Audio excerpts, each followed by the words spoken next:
Hello. You are listening to the Carroll Connection with your host, Jared Carroll.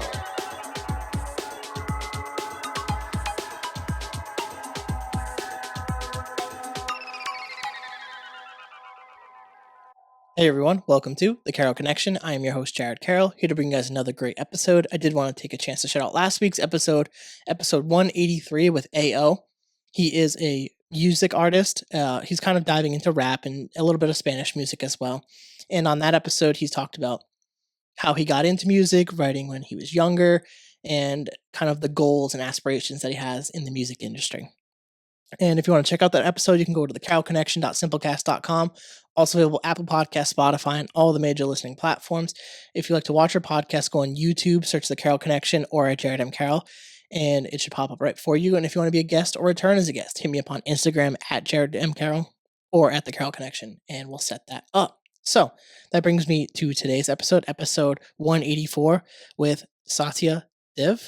Sathyadev, yeah. Sathyadev. Yeah. I was so close. You did it. I was close to it. Yeah. I was like thinking Satya about it, and for then sure. I overthink it. I'm like, I was so close. We don't say Sanskrit a lot in the US. So, No, yeah. So I was total transparency. I was trying to practice even like before the podcast, like Googling it on Google Translate, trying to like hear the pronunciation. And I'm Yeah. like, I gotta like nail this because I'm so bad. Like historically through the podcast, if I have someone, even if it's like a hard last name, I kind of butcher it. Or sometimes I'll just be like, can you just pronounce your last name for me? Because I Well, just be always mess gentle up. with yourself. There's no offense at all. Yeah. But my name is Sathyadev. It means divine truth or the god of truth in Sanskrit. I was gonna ask that too, the meaning behind that and stuff Yeah. like So that name was given to me by my spiritual teacher, who by we my have guru. here Who today is, with us. here on the table represented.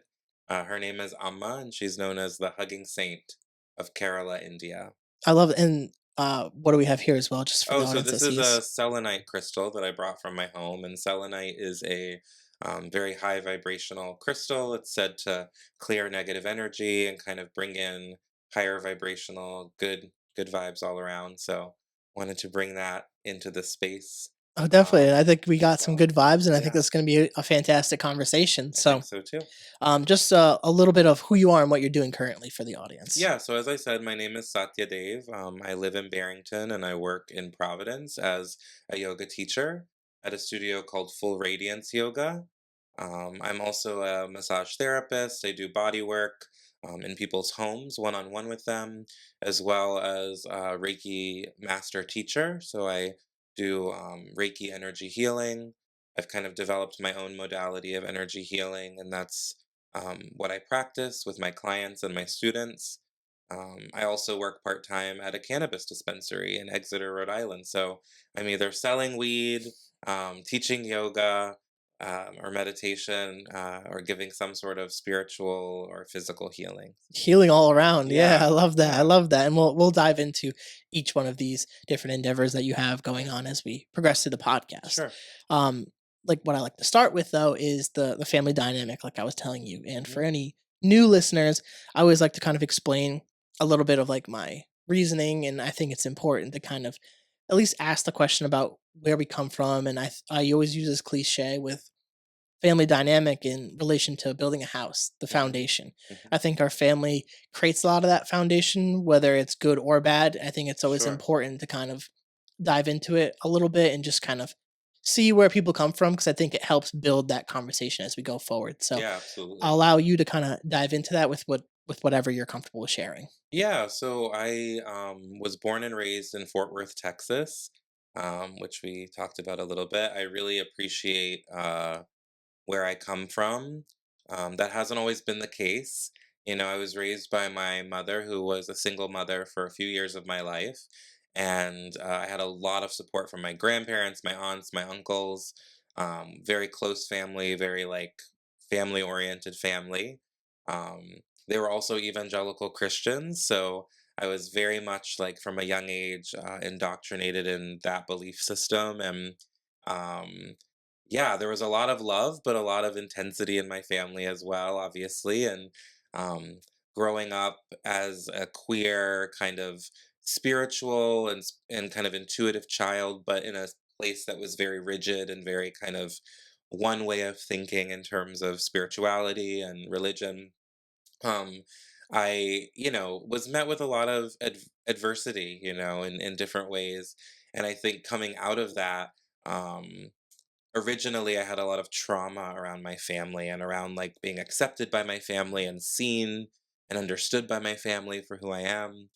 But I'm happy to report that over the years, there's been a lot of healing in terms of um, that within me, in terms of my own kind of therapeutic journey and my own healing journey. That's really led to me kind of connecting the dots, um, and seeing my family through kind of compassion, the eyes of compassion and understanding. And that's led to deep respect and reverence for my roots, even though now I'm a practicing Hindu and I live a life very different than my family. I'm kind of the pink sheep of the family, but I have a deep reverence and respect for my family and my elders, and their instilling religious values and values of service in me from a young age. Because I really think that's been a pillar on which my life has been built. So I love my family, and I come from a very like devotional, loud, like diverse family. My mother is Polish and German. My father is Nigerian and East African, and also has a little bit of like Tibetan, uh, Indonesian like roots. Um, so I am very much like come from like a mixed family and a mixed racial makeup myself. So yeah, that's a little bit about, just skimming the surface about where I come from. Yeah, I appreciate you being willing to share that too. And Yeah. I always don't like to pry into people's lives and allow them to kind of express and share what they want to. Um, what's interesting is I've kind of myself steered away from religion as I've kind of gone through the years. Hmm. But I do accredit a lot of the religious teachings growing up for some of like my core values that I still have to this day. Hmm. And for me, I appreciate that my family didn't like force it onto me. They had Sure. kind of allowed me to walk away from it and Hmm. kind of get my peace with it. And in some form or fashion, like I feel like I'm kind of like coming back to some type of religious feeling where it's not I never say like a god or god Hmm. specifically. I like to say sometimes source or like the universe. Like Hmm. to me there's obviously something bigger than ourselves Mm. at play here, and I don't like to pretend that I know what it possibly is, but I Yeah. do love diving into the concept of religion and like Hmm. spirituality, especially on Hmm. the podcast, because obviously everyone believes in different things. But Sure. over the years, I've been interested more and more in talking to people about why they have their certain belief Yeah. systems and where that stems from. And Yeah. I think that's a really interesting point that you talked about is gaining some of that values and insight, especially from your family at the time. Um, before we continue with that, I kind of want to ask, and you don't have to answer if you don't want to, how has the relationship been with your family since over the years and like going through your healing process and stuff like that? Yeah, so I think my family has always struggled to fully understand me. And I think that as I've gone on my own healing journey, there have been parts of that that they've been more comfortable with than others. So like when going to therapy, for instance, none of my family goes to therapy, but they like love, they don't have any problem with therapy. I don't think there's anything wrong with it. Now, when I started practicing Hinduism, or what I call Sanatana Dharma in Sanskrit, is the actual name of the religion, which means the eternal path. And so, um, Hinduism is the name that basically the colonizers from Europe gave to the people who lived in the Indus Valley in India when they colonized. So in Sanatana Dharma, when I started following it, my family as evangelical Christians like were terrified of it and had absolutely like no understanding of why I was attracted to it, what I was practicing, what I actually believed, because they themselves had no like, cultural or even practical understanding of that religion. And so I started following a guru. I started like, meditating and doing yoga, and I went vegan and like all these things, these big changes. And so I think that my family at first was very hesitant. But now, I mean, that was in 2012 that I began this journey. So now we're talking, several, like over a decade. And in that time period, what I've witnessed, which has been beautiful, is that as I've gone on my own transformative journey, that's led me to a place of true acceptance of my family and love for them and compassion towards them. And that's fostered in them something where they're like, okay, there's this softness in you as an individual that doesn't exist in us. And like, there's something different about what who you are and how you are. And they always say when I visit Texas, like, we need you to come. We love your energy. Like, we need you here. Like, you're so grounding. My mom always tells me, like, when you're here, you're so grounding for me. And they feel the transmission of what I'm living and like what's inside of me. And when you talk about religion, being kind of this thing that we kind of avoid when we've been traumatized in our childhood or kind of forced, or even if our parents have a religion and we just don't believe in it or agree or we have different experiences, it can be difficult. um, what I love about the path that I'm on is Sanatana Dharma, they call the eternal path, which means, there's many paths up a mountain, and some people have one path and some people have a different path, but all the paths go up the mountain. So we don't proselytize in my religion. There's no concept of like, my guru didn't come to me and say like, okay, now you should convert to Hinduism because that's the truth and like this is the belief you should have. No. Like she simply like gave me a spiritual experience that blew my mind, and through that spiritual experience I started to question and look into the path, right, of yoga. And as I did that, I experienced for myself the transformation inside. It had nothing to do with dogma or beliefs externally. It was do these practices and experience this reality. And so I started to do it.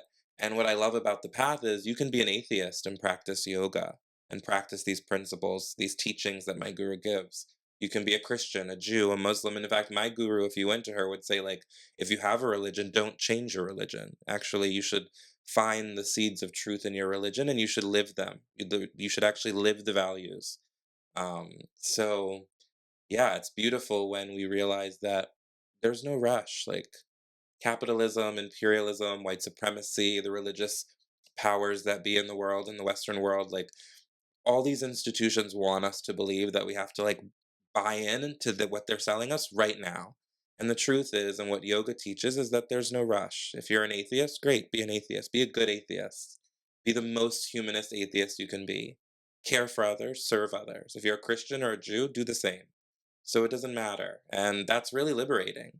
But we don't often teach that in the West. No, definitely not. And I think that is really hitting home with a lot of the stuff that I've talked about lately and stuff that I just personally believe, like the paths up to the mountain thing. Like I love that concept Mhm. because the standard of some religions is like this is the path. You don't buy into like Jesus Christ, you're Correct. not gonna go to heaven. Correct. And that was something that was always just a huge turnoff to the religion, to be quite frank. And I It's just very problematic. yeah, because it's like there are plenty of great people in the world that don't believe in Jesus Christ, and you're Yeah. telling me that they're not going to go to the same place that I'm going to. That Right. just doesn't make sense. And the Right. fact that I think we're very or small sighted, or maybe short sighted is the actual word that I'm thinking of. Um, when we look at how many people are actually in this world that believe different things than us, like Absolutely. Billions. yes, and like there's so many people on this planet, and we're all living different lives. And I don't know if you've ever experienced it's like when you're driving in a car and you just see everyone driving. It's like everyone has different lives. They're all Mhm. doing different things, and multiply that by like the billions, and how many good people that believe in something that's completely different than what you believe, and to think that they're not going to go to a similar place that you're going to is, to me, it's just crazy Yeah. concept to think that. Yeah. So to hear it explained that way, where there's different paths up the mountain, I think it's a beautiful way to put it, and to allow people to truly believe what they want to believe, but be a good person. Well, and ultimately, like my guru always says, you people ask about like, is there a God? Like that's the question that people always ask, and they will fight and kill. There have been wars waged over like what God is correct or not, and so people always ask that question: Is there a God? And they'll humans for our entire history have argued over the answer, and they're still arguing to this day. We're seeing such conflict, and so the question my guru says that we should ask is not is there a God, but is there suffering? Because the truth is that like that's a question that we can't debate. Like if you open your eyes and go outside, there is suffering. And so if there is a God, and whatever God that may exist, the real worship or service of that God is to uplift the suffering of others, to serve others. That's a much more practical approach to living. Because ultimately, how can we know? So I can tell you, like, oh, this is my experience. This is, I have this relationship with Lord Ganesha or Krishna or Kali. I can tell you, oh, my relationship with my guru, who I feel is a divine incarnation. Um, I can tell you all these things, but it doesn't matter. It doesn't do anything for you if that's not your experience. But if I say to you, regardless of what you believe now in your life, your purpose is to serve others. Whatever your skills are, it's to apply them, not for your own benefit, but for the benefit of others. Then, when you meet whatever God exists, like you will already know it because you'll find it in that service of others. So that's what I have been taught by my guru, and that's how I live. So I think this way of approaching religion is very wrong. Um, and trying to force people to believe anything is very violent, Yeah, very violent. definitely. And So, I yeah. think some of the stuff I've heard on other podcasts regarding like Christianity and stuff is like the concept of God giving free will. Mm, And he because people will like, well, how is there people like suffering? How do people get cancer? Like, why would a God allow this? And there's sometimes things that we're not going to fully understand until we're mhm, into that next phase of life. But the free will aspect, I think, is important because it's like we're allowed to just be and do what we want, and people are gonna choose evil to do evil things, to do cruel things, and our job as people who want to live like good healthy lives and support others in service of others, kind of what you're saying, is to live in those values. mhm, And I was kind of giving you an example of like when I want to do the podcast, I didn't want to be a stereotypical white guy with the podcast. mhm, I had to actually choose to do something different about that. Like there is that stereotype out there, and there's tons of stereotypes for different things.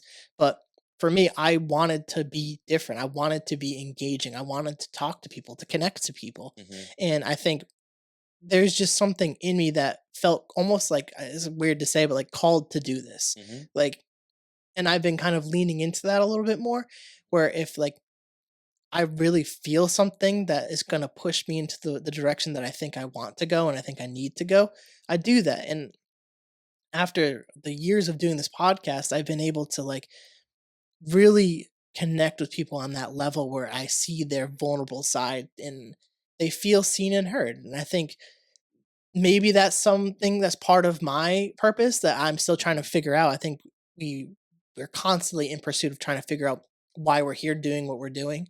And sometimes I feel like that's part of mine is to like help people feel uplifted and encouraged about what they're doing, to feel mhm. seen about what they're doing, and to feel like what they're doing is valuable. Right. And I've kind of walked through that, and some of the questions is this feeling, is this belief because of the religious teachings that I had growing up, or is this stuff that I've learned over the years through my spirituality endeavors, or is this just something that we're kind of born with? Do we have this feeling and we have to just tap into it over time?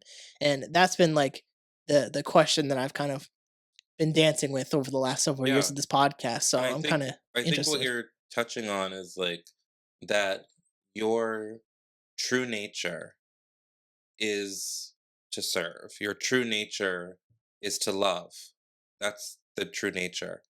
But we don't have, like, it's so covered up, right? So the example that Amma will use is like the mind is like a lake, and the thoughts are like ripples or waves at the surface of the water.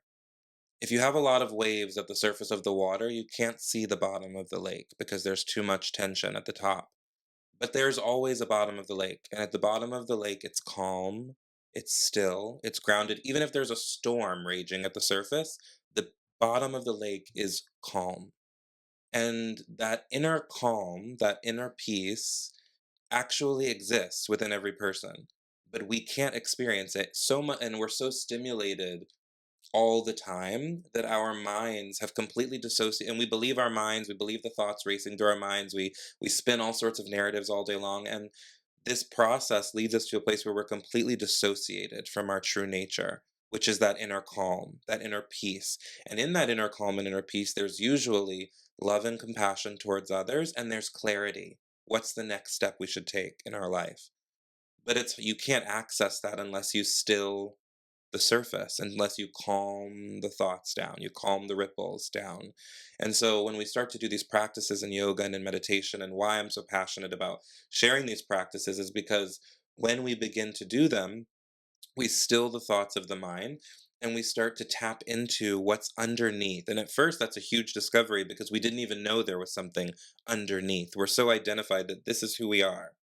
So when we start to go in, we experience actually what's underneath. And that experience first is exciting, and then it becomes an exploration and an understanding of who we really are. And we begin to identify with that. So the true nature is what you're talking, it sounds to me like you're talking about. Um, and in you, like, and in all of us, our creativity, our skills, whether it's doing a podcast, like it takes so much work to do this in terms of you have to have the access to the equipment. Once you have the equipment, you have to know how to set it up, how to tune it, how to refine it, how to download it, how to connect it. And then you have to have people come and sit here and do the podcast. So all of this takes a lot of work and skill. And it's skill that you have and interest that you have that you're doing it. But all that skill and interest isn't of service unless it's benefiting others. And so, in what you're doing, your creativity, you're tapping into that true nature within yourself. It's like you're able to go beyond your own thoughts as you do the process of a podcast. And in that process, you find a little bit, a glimpse of your true nature. And through yoga and meditation, what's beautiful is we continue to expand that glimpse. First, it's just a glimpse. The first time I sat down to meditate, it was just a glimpse. It was actually nothing I did. I sat next to my guru when I met her right after meeting her up close. And she asked me to sit next to her and meditate. And when I sat, I'd never meditated before. I didn't know what that meant. Meditation, what is that? We have all these different things we call meditation. And so I sat next to her, and all I can say is when I closed my eyes, there was nothing. There were no thoughts, there was no sound. It was just black silence for what I thought was a few minutes. And when I opened my eyes, I'd been sitting for 25 minutes. And all the people my friends who'd come up with me to meet my guru were gone. And I was sitting still as the program continued around me. And that was just a glimpse into what was possible. I was like, wow, there's stillness in there. I don't experience that ever. I'm constantly internally racing. I've never experienced silence. And so that glimpse of like, oh, there's a quiet room inside. What's that? Was the beginning of like beginning to practice, beginning to explore that.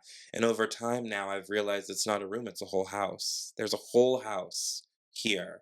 And when you begin to identify with that and operate on that level, the true nature expresses naturally. Your gifts and talents begin to orient themselves towards service, towards others.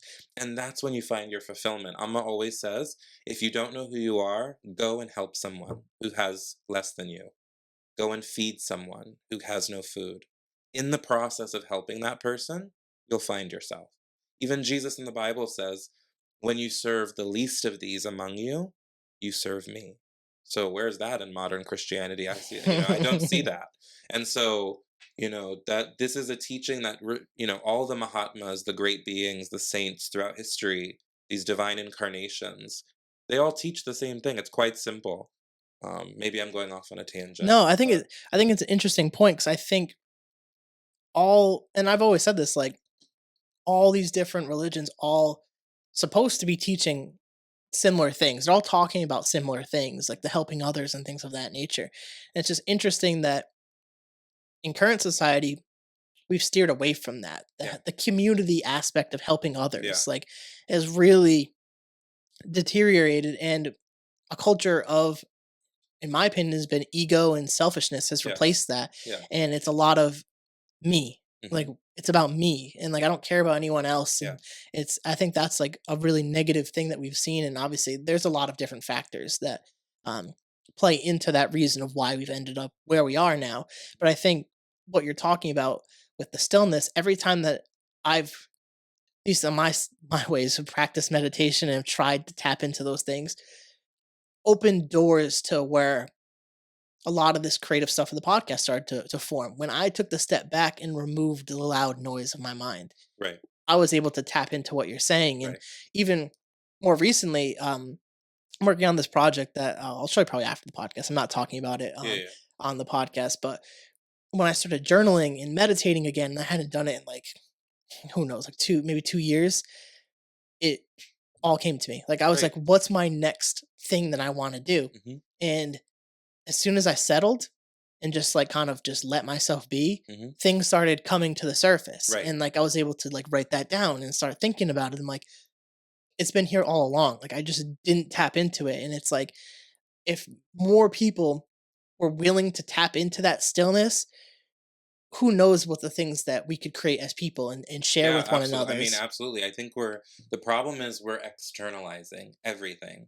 So we're always like looking out on the outside for the answers, for the solution, for the peace of mind. Okay, I want peace of mind, so I'm going to go to a yoga and meditation class and spend money. I'm going to get an eye cover. I'm going to buy these indica sleep gummies. I'm going to do this, and this. So external, external, external, external to fix my internal lack of peace. And unfortunately, like the joke is that that doesn't work.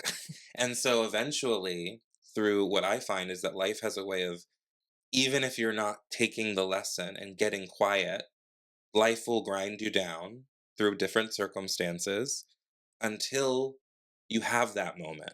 If you don't sit down on a yoga mat and be quiet, life will make you sit down and be quiet in some way.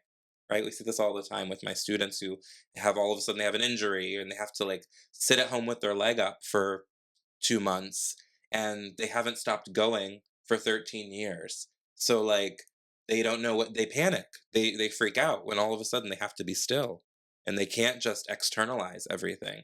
So I think returning, going inside and beginning to for people to begin to have the tools to look inside for solutions, to look inside for divinity, to look inside for the answers and that find that quiet space. That's when the real, transformation can happen. Yeah, definitely. That's where a lot of the things can start developing and growing, and it's scary to sit down and be with yourself. And It I've is, always yeah. said that like the hardest thing that I've ever really had to do was to look inwards. Hmm. What's all in there? Why is this all in there? Hmm. And work through that. And it's Yeah. not a 1 day thing. It's not a 1 week thing. It's years of work that Right. you're constantly working on yourself. Because Hmm. a lot of the internal struggles that we have as people, we push aside with what you're saying, all these external factors that we could kind of numb our brains with and just, Hmm. all right, another day, another day, another day, punch the Right. clock, punch the clock. And that's not going to lead to that long term fulfillment that we're truly Absolutely. seeking. So Absolutely. when we're able to take that step back, we're able to look at everything going on, then we could make the best decision to continue going forward. And to build off this conversation, I kind of want to know, like you said, 2012 was when you really started to get introduced into this stuff. Yeah. Um, Talk to me a little bit about like the high school experience and then getting into Yeah. a lot of this stuff, and then we'll progress with everything. Sure. So in high school, I was a like choir and theater kid. I was the first male cheerleader my freshman year of high school in my school in Fort Worth, Texas. Like I did a lot. I was very active in school. I was in honor classes. I really loved school. I loved learning. I went to a very diverse high school. Um, Coming out of high school, I uh, went to Michigan State University originally to study music, opera performance, and music education. I was such a choir kid in high school that I really had the mindset of like, I want to continue this. And I was kind of being pushed by the people around me because they liked my voice to pursue that. And so that's what I did, but it ended up being very expensive. I was out of state. They cut out of state arts funding at the time, or like the scholarship I was getting wasn't available. It was like an issue with funding. And so then I had to leave and I ended up moving to Rhode Island randomly because a friend of mine from high school was going to URI and needed a roommate. And I had lived in Michigan for a year and I'd come back to Texas and I didn't want to be in Texas. I was like, a young queer like person who had been living in the South my whole life, and I wanted something different. So I packed up my stuff. I moved to Rhode Island into like a 2-bedroom cottage in Narragansett for the winter. while my friend was going to URI. And, you know, I just started a life in Rhode Island, basically. I mean, to put it simply. And in 2012, I was very much spiritually like exploring and searching, and had been kind of interested in a lot of different, like in Buddhism and a lot of different like Eastern philosophy.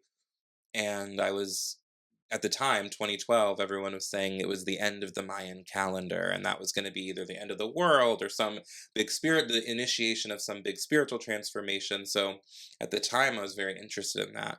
And I went to Barnes and Noble one day to get a book on the rise of the rainbow serpent, which was this like prophecy that the Mayans had given about 2012. And I went into the New Age section of Barnes and Noble and like was looking for this book. And as I was looking, I turned to the left and my eyes fell on this bright orange book that I'll never forget. And it was this person on the cover, and they were some sort of brown person. I didn't know if they were indigenous. I didn't know if they were from India, but they were just, and they were kind of androgynous as well. They had long hair, and I couldn't really tell if they were male or female, but their eyes were like alive. It was very strange. It was like in Harry Potter when the pictures move. Like it was like I looked and all of a sudden this book was looking at me. This person was looking at me and the picture was like alive. I had this feeling of like intensity coming from it. And I had no idea what the book was about. It was called Autobiography of a Yogi by Paramahamsa Yogananda, a very popular book, which people may have heard about. And I went over, I picked up the book. I had no idea what yoga was. I had no idea what Hinduism was. I had no idea who Yogananda was. And it was his autobiography. And I picked it up. I knew I had to buy it. I forgot what book I was going for. I bought the book. I went home. It's a thick book with a lot of like very, you know, long stories and difficult Indian names and places. And I read the book in 2 days. I couldn't put it down. It was like it was like drinking water in the desert. Like it was the most nourishing. All of these teachings about Yogananda and his life with his guru and all these miracles and mystical adventures that he had growing up and teaching about yoga in the West eventually. It just totally floored me and like woke something up in me. And I felt like this is what I've been looking for. And I thought, I'm going to go to India and I'm going to find this man, Yogananda, and he's going to be my teacher. I was so ignorant at the time. He'd actually already passed away. So when I found out that he passed away, I just started crying.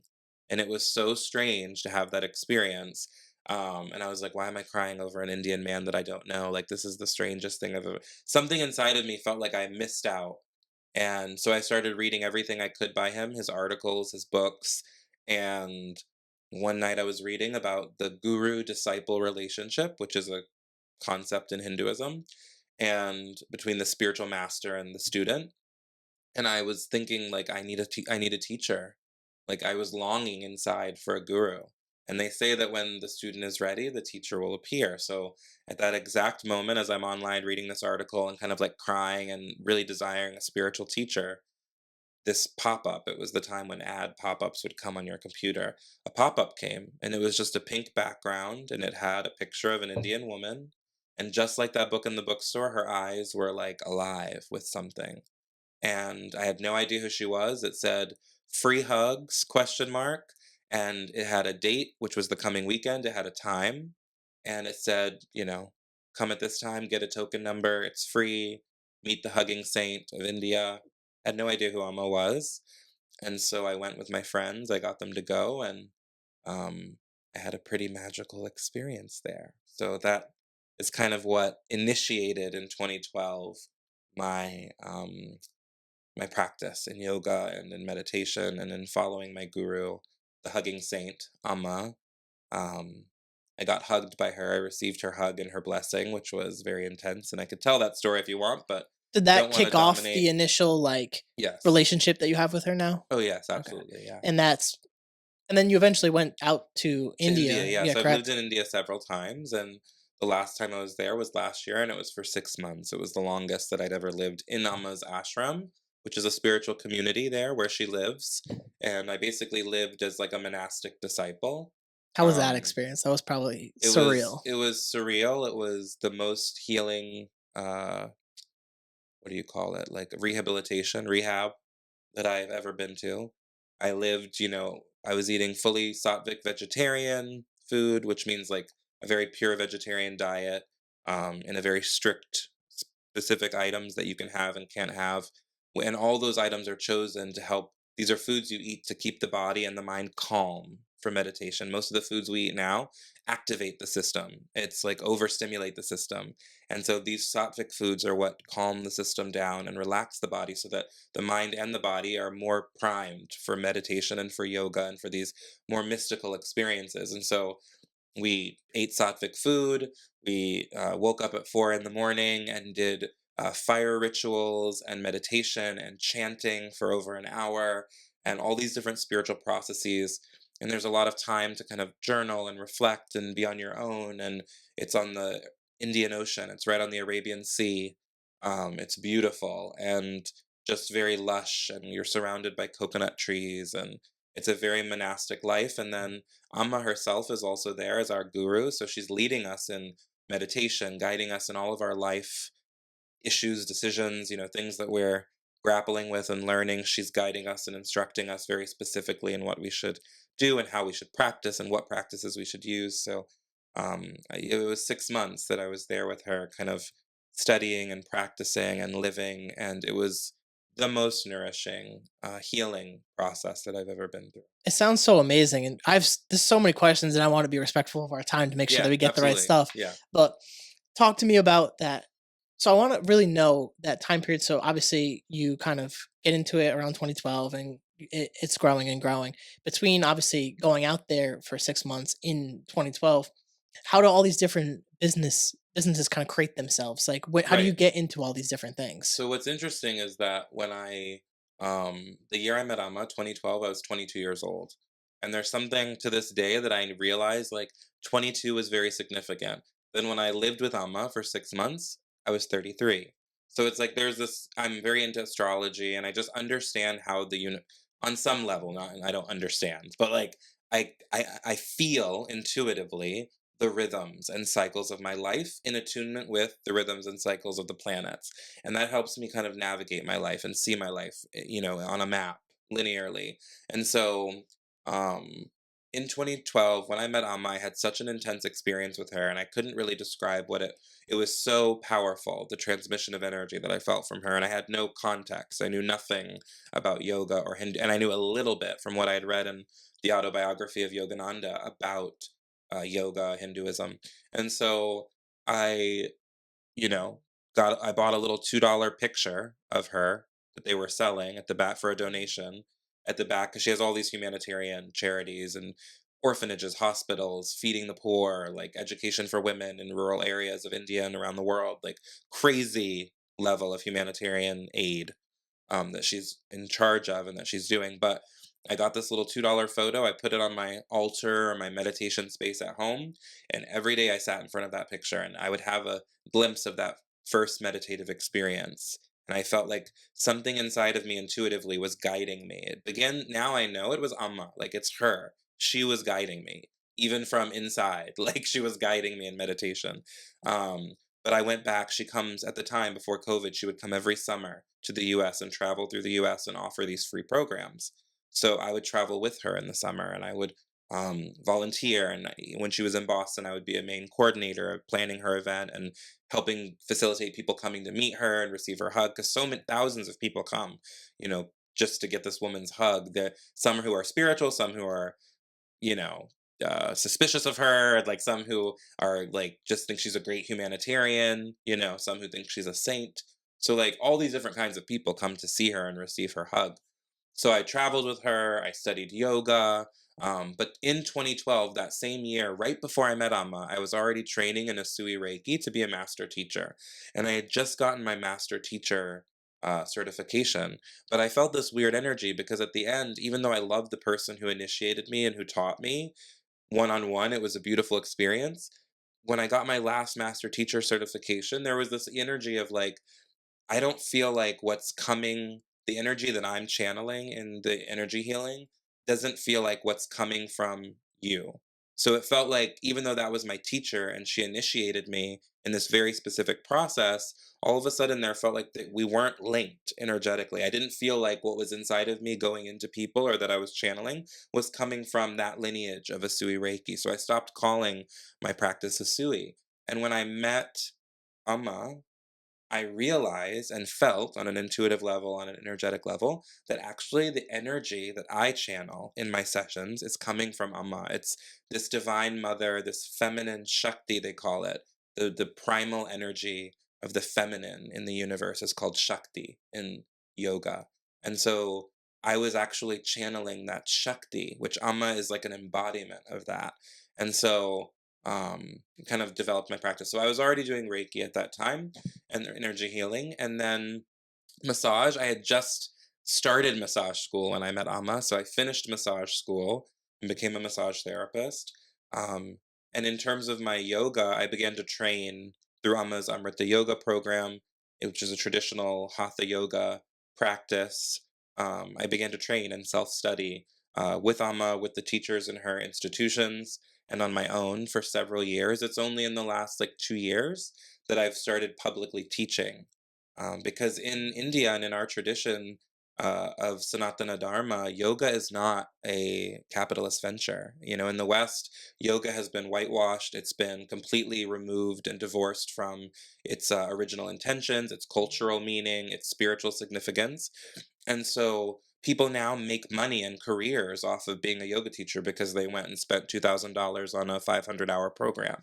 And that makes them the guru or the teacher that then goes and charges other people loads of money. And it's really bastardized the whole thing. So for me, I didn't feel comfortable offering these teachings to others and really guiding others in these practices until I lived it myself. And so now that it's become so much a part of my lifestyle, that yoga is who I am. I am a yogi. I live in a certain specific way. I'm able to help others begin to practice and live in that way as well. Yeah, I think that's really beautiful. The fact that you're embracing this too. Like you want to help guide other people and teach other people how to kind of get into that same almost like energy space. Hmm. Like you're not pushing it onto people or anything, you're guiding them. And I think that's a beautiful thing because there are tons of, including myself, people that are just confused Hmm. on where to go, what to believe. Right. Like so many different people are saying so many different things. You Yeah. have the introduction of social media on top of that, where people just will copy other things and just say things online and try to become their own guru. And Right. it's like, who knows who they're even in contact with? Who knows what they've learned this stuff What's from? the source of their, like, that's why lineage is so important in our tradition, because it's not like you can pay me a lot of money and then because you paid me money, I give you the spiritual initiation. No. Amma says that charging money for meditation and yoga is like a mother charging her children for breast milk. These are universal spiritual practices and philosophies that, as human beings, they make us all better human beings. And as human beings, they're our birthright. So it's a bastardization to charge or to profiteer. It's one thing if you're charging and money that you're making to sustain yourself is a portion of that is also going back to the indigenous people from whom these practices come, and also to help society, your own community. That's why I love our studio, Full Radiance Yoga. It's a donation based studio. So if you have $1 and you want to learn yoga and you want to practice yoga, you can come there. And that money is going to helping our teachers, mostly teachers of color, mostly queer teachers, um, and mostly teachers who are teaching heart centered practices or lineage practices. And in that model, we're trying to break away from this kind of pseudo, what people are calling yoga is not actually yoga. So it's a beautiful thing when you can be in that space and be coming at these practices from that space. And again, they're universal. So you can come to a yoga studio and have no beliefs in anything transcendent.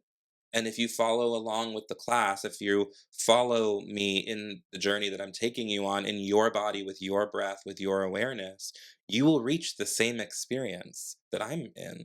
And you may call it something different, you may not know what to call it, but it you will experience it. It's tangible. It's not esoteric.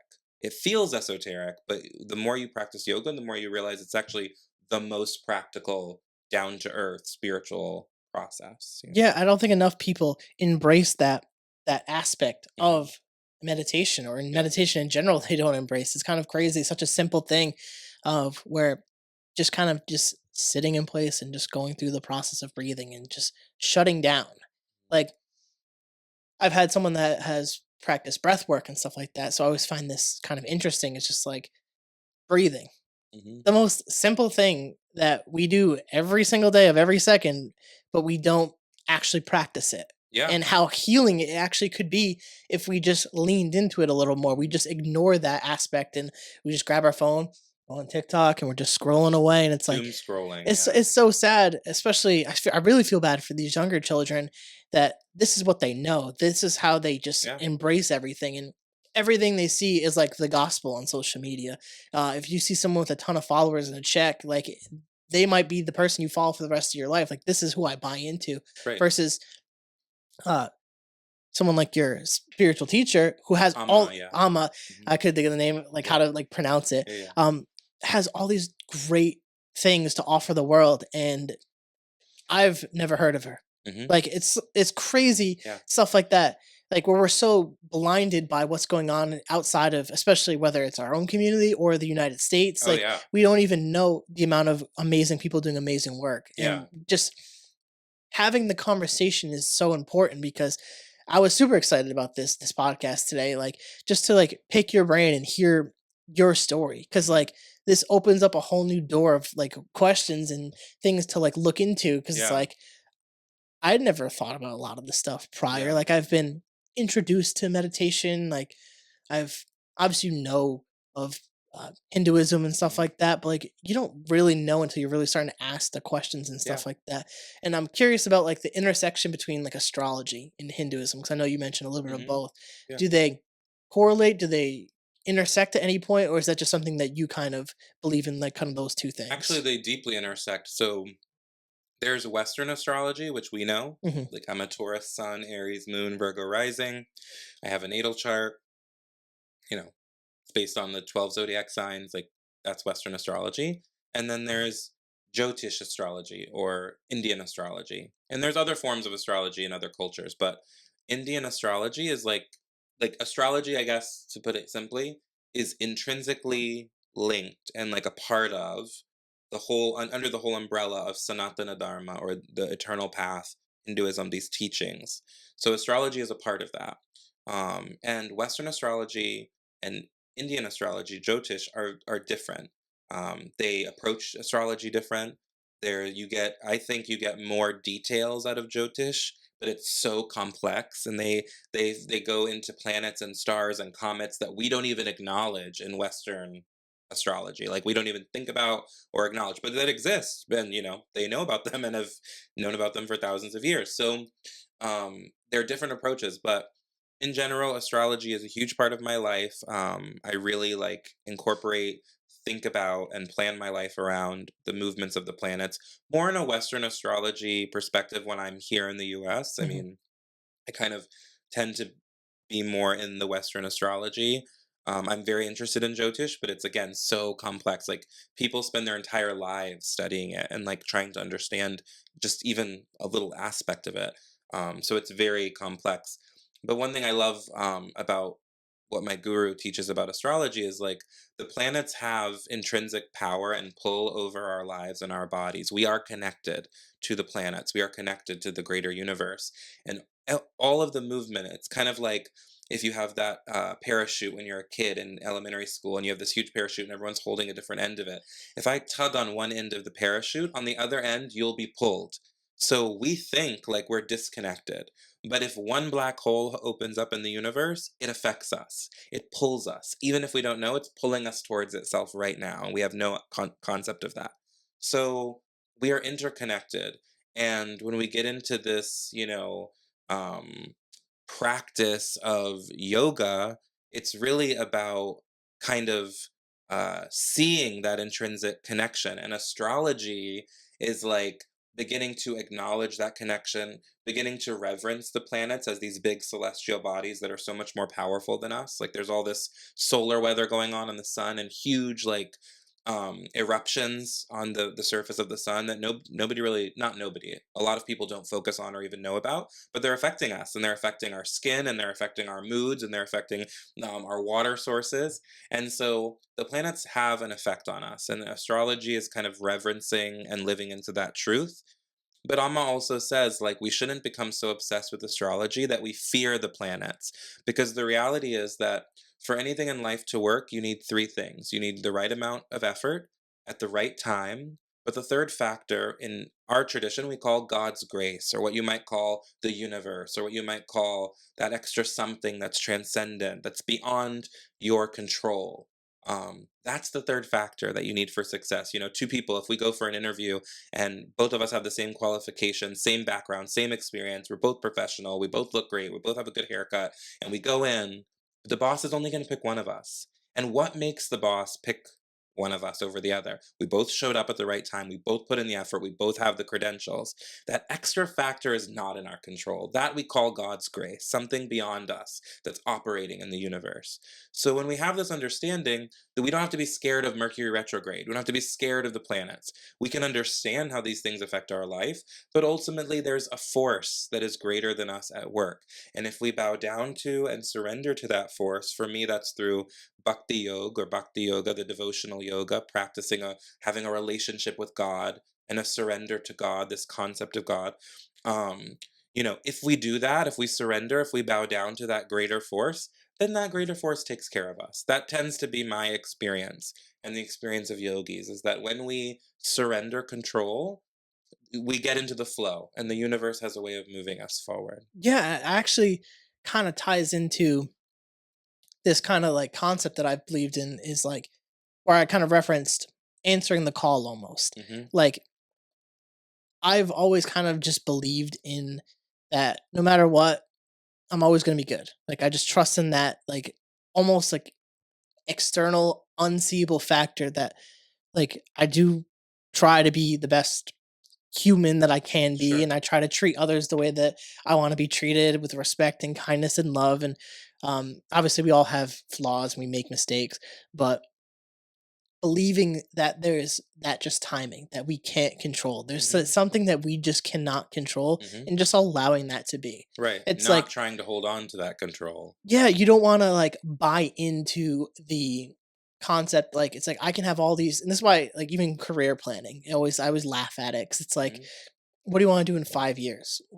I don't know. I don't have that control. I can tell you what would be cool to do, what I would aspire for, Sure. but it's not up to me almost. Like Hmm. there's part of it I just don't have control. I could do this podcast for 10 years and on the 11th year I get successful or famous or Sure. something. Absolutely. But Yeah. like I wanted it on year 7 or Hmm. year 8. Hmm. Just because I want it doesn't mean it's going to happen. Right. It's going to happen when it's supposed to happen. If it's supposed to It has to happen. flower naturally. Again, we have this obsession in the West with control. And when you go to India, it's like going to outer space as an American.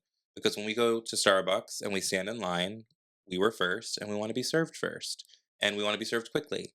And that doesn't exist in India. That doesn't exist in so much of the world. Even in parts of Europe, like this rush, this like constant need to be served by everyone and everything around you and everything to happen, to be able to come in and go, "Hey Google, turn on the lights," because we can't even flip the lights. Like we want everything curated for our comfort because we think that our comfort will protect us. When in reality, like when you surrender, you do meet difficult circumstances, you do meet adversity. One thing we haven't talked on at all, and I don't want to get too deep, but just like the idea of karma, because we think we know what karma is in the West. You don't. Like karma is not someone does something bad and then something bad happens to them. That's what we think. We think of karma as like universal retribution. Oh, that was their karma. That's not true. That's a misappropriation of the word. The word means action. That's what it means. Karma means action. So we're constantly acting in this world. When we close our eyes at night and go to bed and we're unconscious, we still breathe. We're constantly acting. There's action always happening. And our actions, as we learned in science class, have a reaction, equal and opposite. And so that is what karma is. We all find ourselves based on our life choices so far, and also the predetermined circumstances that we were born into. which seemingly we have no control of, but in our tradition we believe is based on previous births that the soul has taken. And so these preconditioned determinants that we have no control over that led to our birth, and then also our experiences in our life and the choices we make, for better or for worse, all have reactions, all come back to us, all affect us.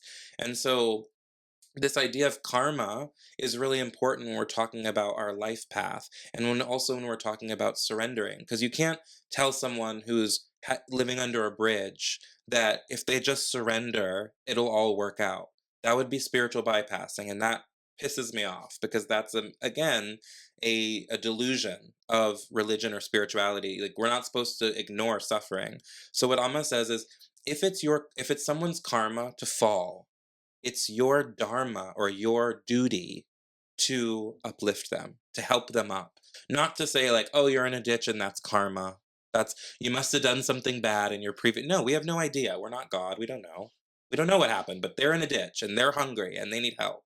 So if we're seeing that, it means that we have a choice. And if our choice is not to respond to that, that will incur karma. Like, that's an action. That's a karma right there that you've created by seeing suffering and not uplifting it. So that's the another factor we have to think about in this surrendering, and in this, the grace flows through the person. It's not, oh, we pray to God and then God fixes everything. It's that we're inspired by those divine qualities, by those, divine uh, ideals, and we aspire to them. And in that process, we become more refined. We become like that. The disciple becomes the guru. The guru is like a tool to enlightenment. But when you become enlightened, there is no guru. You are that guru. It's inside of you. So there's Amma externally, and there's me. But the joke of the universe is that really there aren't two beings. There's just one being playing as two.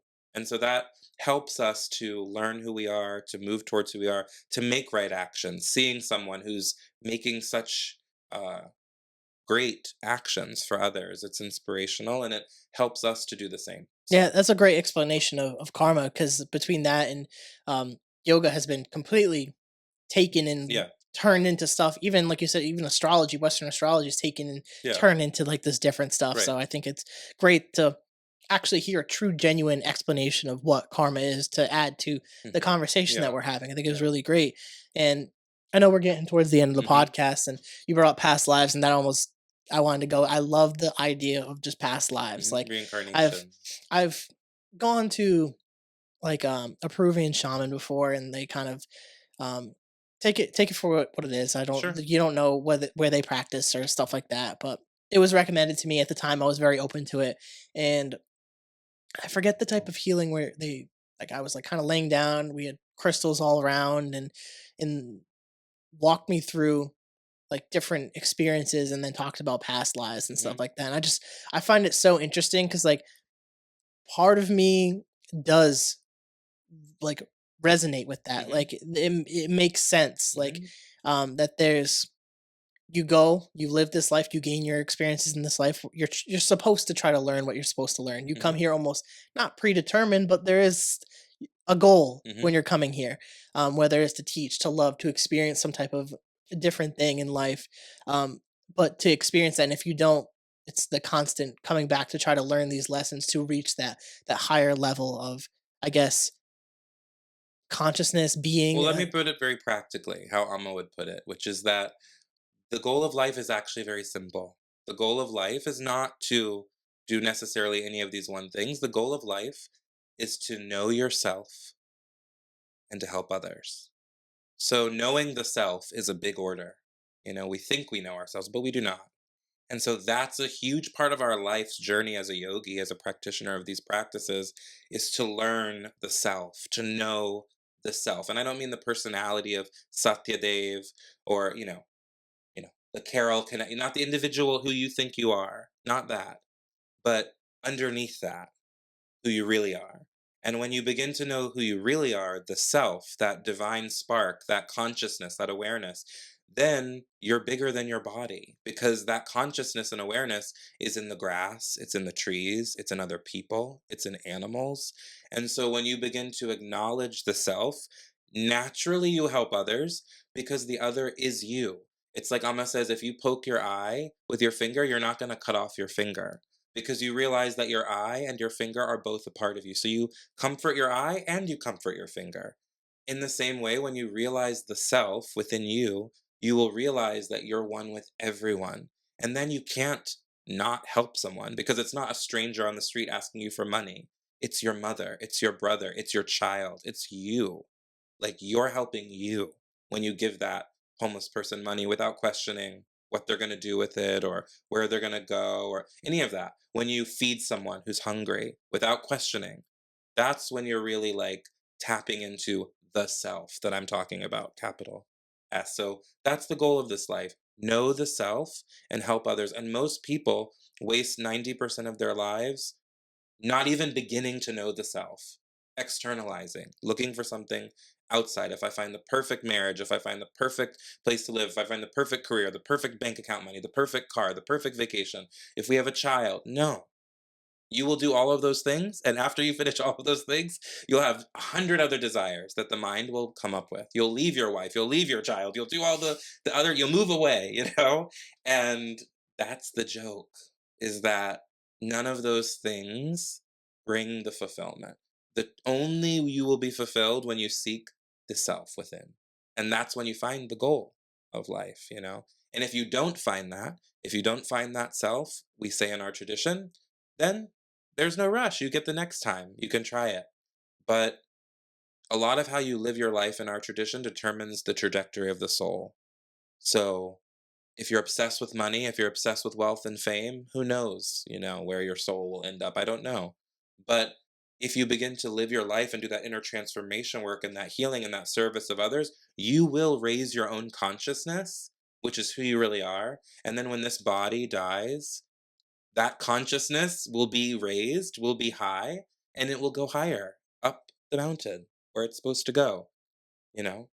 And however long it takes to get there, it's fine. Yeah. There's no rush. And I think that is the perfect place to start bringing this podcast home, because I Yeah. think that we've touched on so many fantastic things. We could spend hours going into Yeah. this And I'll stuff. have to come back. Yeah, It sounds like I'll have to absolutely. come back. Absolutely. And we don't have to go through all the beginning stuff now that you've come Yeah. on. So Yeah. like that's Yeah. the benefit of doing that part, Yeah. is everything after this point Yeah. is diving into the stuff immediately.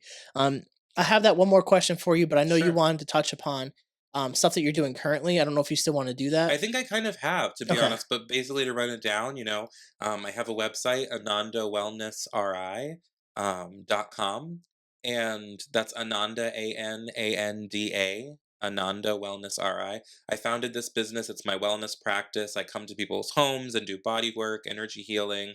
I do one-on-one intuitive readings and coachings, as well as I do yoga classes privately, and I teach out of Full Radiance Yoga. So these are some of the things I'm doing. I named my business Ananda Wellness because Ananda in Sanskrit means bliss.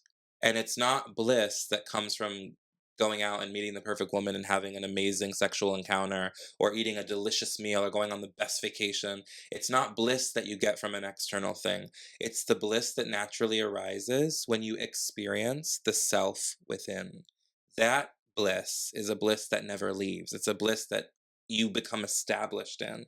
And so it's my hope that whether someone's getting a massage with me or getting a Reiki healing or a reading or coming to a class, that they will experience their own inner self. And just even a glimpse of that will bring this ananda, this bliss into their life. And it will inspire them to cultivate more and to seek more of that.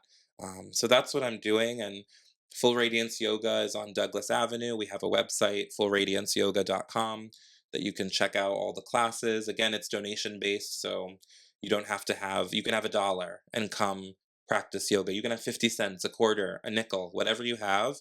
Come practice if you feel like I have a big body, I have a disabled body, I have a gender non binary body, I have a body that doesn't fit in the thin, white, rich yoga spaces that we've come to see in America and in the West, then Full Radiance Yoga is definitely a studio in Providence to check out, because yoga is for everyone. If you are paralyzed from the neck down, you can do yoga with us. So there is something beyond this physical body and the thoughts of the racing mind, and I'm trying to help people to experience that. So that's what my work is about. Yeah, and I think that's amazing, and I wanted to make sure that we had, like, a second to Yeah, to yeah, do that yeah, again yeah. too, and I'll tag you on social media and stuff Perfect. so you can Yeah, share this, but great. last question for you, like I mentioned in the off podcast part, is what would your advice be for someone who wants to pursue their passion? Sure. So my advice for all of you watching who would want to pursue your own passion, whatever that may be, I think my first advice would be to take a step back, because whatever passion that you are really excited about offering or whatever you think you should offer to the world, first you have to have clarity on that. And I think to get clarity on that, you have to experience the self. You have to find stillness within. So my first advice to anyone wanting to share their purpose and passion with the world or find that is to find a way to sit down and be quiet, whether that's through a meditation class, walking in nature, but find ways to cultivate stillness and awareness in the body and the mind. As you do that, naturally, what your next step should be will arise. But if we're constantly obsessed with like what we should be doing externally, what marketing strategy, who is going to like us on Facebook, all these things, if you're obsessed with being famous or being like putting yourself out there to be seen, what I could say is that you'll never be fulfilled. And so you should see yourself, you should look within, and that through that process, your purpose will arise and the path towards sharing your passion and purpose with others will come. I love that. I think that hits home with everything that I've kind of been about lately, Yeah, especially is like you can't chase the likes, the follower count, the money, like that never ever leads to where you want it to lead. right, Like do things because you genuinely want to do them and you care about them. right. Like invest in that aspect of it, not the financial celebrity aspect. I don't think it Yeah. ever pays off Well, and it's for not that. to say that you won't like if you have bills to pay, you're gonna have to work, Yeah, whatever yeah, your true, job true. is, I also have to work. So you have to work, even if you're not working in your passion or your field, what I would say is practice your passion. Because everyone wants to teach yoga, but the true yoga teacher is someone who practices yoga every day. So start there. If you're an artist, don't worry about getting in an art show. Start doing art. Like do art because that's your passion and make it. And as you practice that, naturally the opportunities will come because that's how the universe works. When you get in the flow with this internal thing that we've been talking about, then everything opens naturally. You're in the flow. You're not a salmon swimming upstream. And Amma always says, and maybe this is a good place to end, but the sunflower opens naturally from within. If you try to open up a sunflower bud to see the pretty flower and rush the process, you're going to destroy it. So it's better to let the sunflower open. Be gentle with yourself, be gentle with the process of living your life, and be grateful because you might not make it to 1,000 followers. You might step outside and be hit by a car. And so, in living that way and understanding that truth, you can be grateful for the moments you have and you can live into versus trying to be somebody for someone other than yourself.